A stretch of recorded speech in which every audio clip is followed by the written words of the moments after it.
Commander, there's something very important I'd like to talk to you about.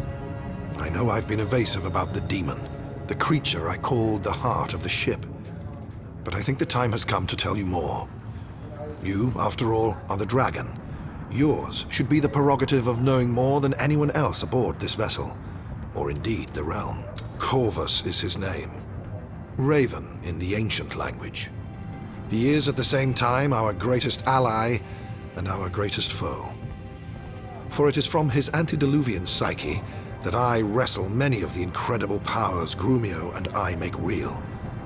But it is he who also provided your siblings with like technologies, and does so still through dream walking. This diabolical being, then, who holds our key to victory, but would much rather unbolt the door of defeat, desires to address the dragon. He has wanted to do so from the beginning.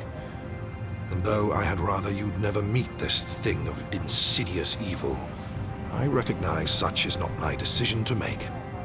So find me in my study, and I will show you how to find Corvus. I realize, my friend, this revelation of mine must leave you with more questions than answers.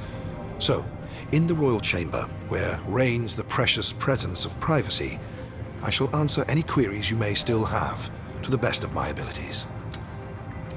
Taxes, taxes, taxes. That's all Ida's father, that tyke of a Thelor, thinks of. Well, the other certainty is death, or so the adage goes. And if he's not careful, death'll find him before the taxman finds me.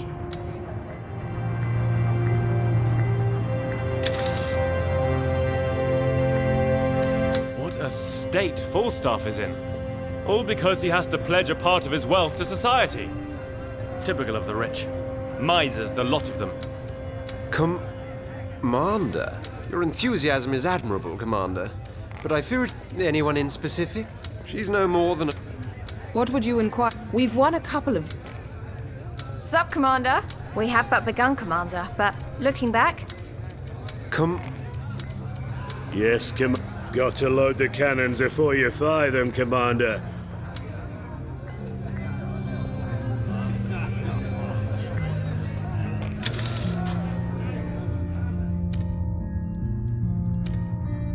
Come to visit your wee wife, have you, my sugar plum? Good. For I have a wee favour to ask of you. My father, the king, curse his crown, is going to raise taxes again in that misbegotten part of Rivellon under his rule. Of course, you know the cur's as liked as a flatulent jester, even by his own nobles. So they beg me to beg you to countermand his tax rise. 'Twould humiliate him publicly and weaken his position as king. So they say. Fair enough, I reply. Music to my ears, really. So how about it? Mighty fine of you, my rumplediddle. That'll bring the old bugger down a peg or two. Those beggarly barons are lucky I'm on their side, for I'd normally... Taxes.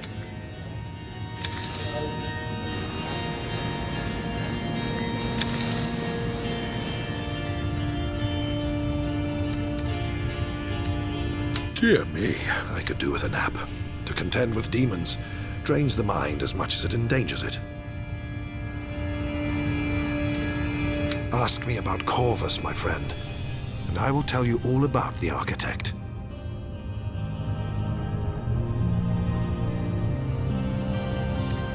Why, Corvus told me, of course. He'll tell you everything if you ask, for he relishes in the opportunity to unfold his plans, see you react, when he tells you how he set in motion the ruin of the empire you gave your life for. How, in your case, he helped kill your mother. Grief, hate, anger, any emotion you betray, he'll notice and drink it in like a prize brandy. The term is pretty much self-descriptive, actually. You've talked to Grumio, haven't you? Well, there you go. The raven sings to him, he says, shows him pretty miracles. That's just Corvus toying with him, just like he toys with your brothers and sisters. The demon can't help itself. He invades people's minds and plays havoc with them.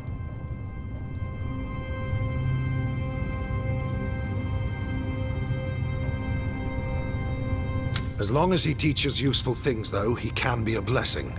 Because that excitable imp down in the engineering bay would never have thought of something as outlandish as a jetpack unless he saw it in a fantasy of the night. That much I can assure you. In a word, yes. I know the game he plays.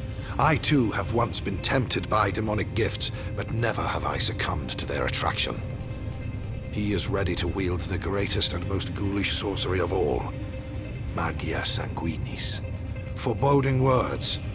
For blood magic demands blood. Do not forget. I'm not surprised. When one meets Corvus, one sees his true guise. But in dreams, he can appear as anyone or anything.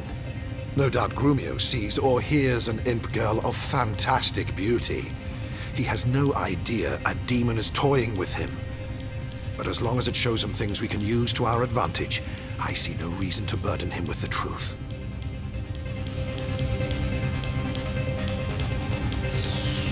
Indeed I can. No corridor leads to the dismal vault he haunts, but enter the flames of the fireplace, and afore Corvus you shall find yourself. If you wish it. I myself, I recommend no such visit. If you so desire, Commander, but tread with care.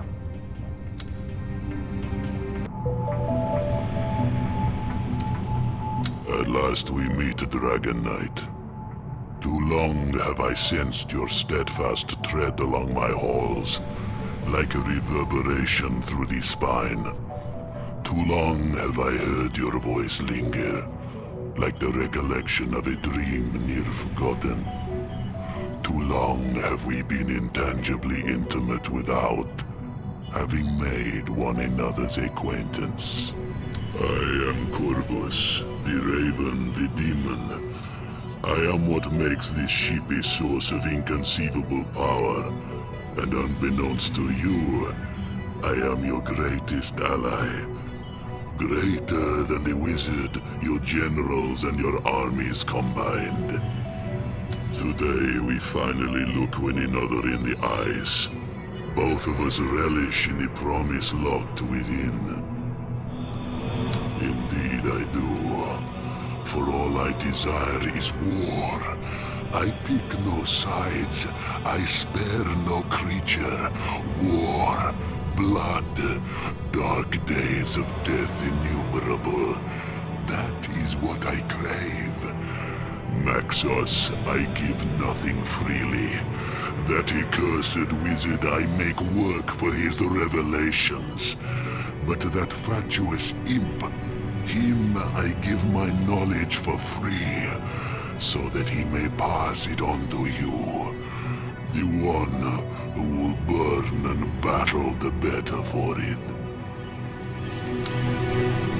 Ah, dear dragon, it is you. Yes, quite so.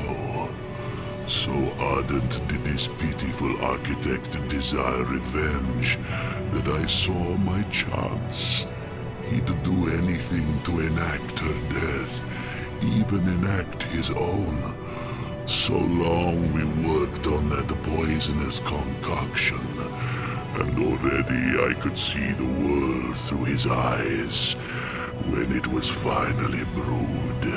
He slipped it into her wine, and she, naive girl, yet a dragon, drank it all. I watched on as he leant over her and inhaled deeply as she exhaled her last breath. I do believe he climaxed then and there, the twisted soul. I laughed till I wept blood. But to give you power so that I may have my pleasures, I suffer in this lonely place where that devilish sorcerer tears in strips my mind and takes off with shattered memories. The fragments of true potential that might have been. And yet I remain free in dreams. For in dreams I have dominion. Long do I sleep, roam in reverie and wander worlds of wonder. Dimensions you can neither behold nor comprehend. There have I found what I shall give you, in return for the deathless soul that is life's blood. I am but a slave now, bound by a demon's oath to serve the one that bound me. No more than an infernal genie in a rather exceptional bottle. Give me leaves, though, and I can claw for the things I crave. Dearest dragon, so rash, so impetuous. But fine, I will tell you. All I want is blood. Thick, sweet, dripping ruby blood. It nourishes me. It sustains me. Or perhaps you desire the affection of those whose benefit you need. If it is the dwarven favor you are after, for instance, I can attune their allegiance in the night. If I'm allowed to feast on the plump, bloody souls of others, that is. And if you want to taste true power, want to experience the true richness of demonic might, you will give me your wife, dragon. Render her unto me, so she may become a blood servant, and the ruthless radiance of domination will be yours.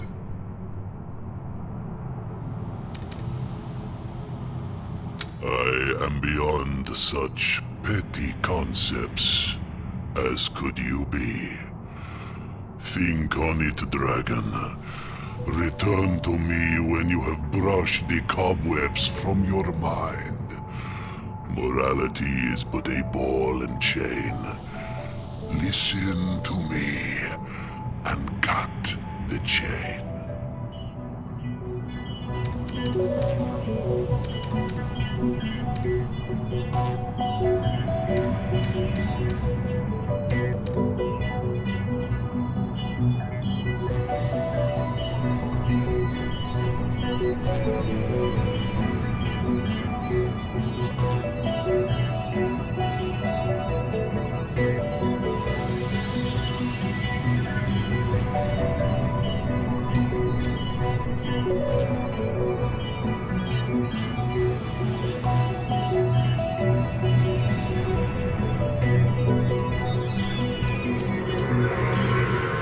Yes, good.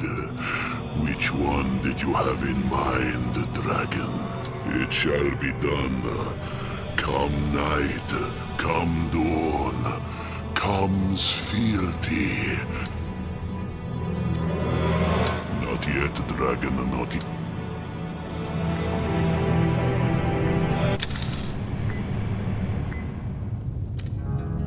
A demon I have bound, but sometimes I wonder who the true captive is. It takes my utter concentration not to be trapped by his tempting promises. It shall be my...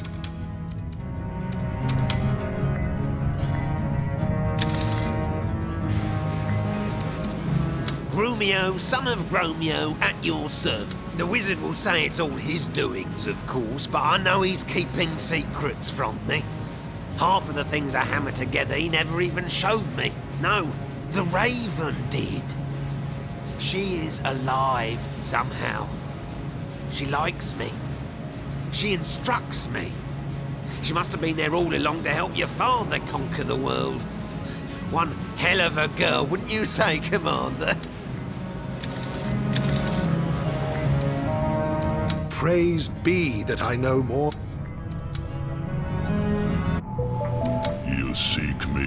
even when I do not bid it. That means you are eager. Good. Soon I shall be ready for you again. Blood magic is in the offing.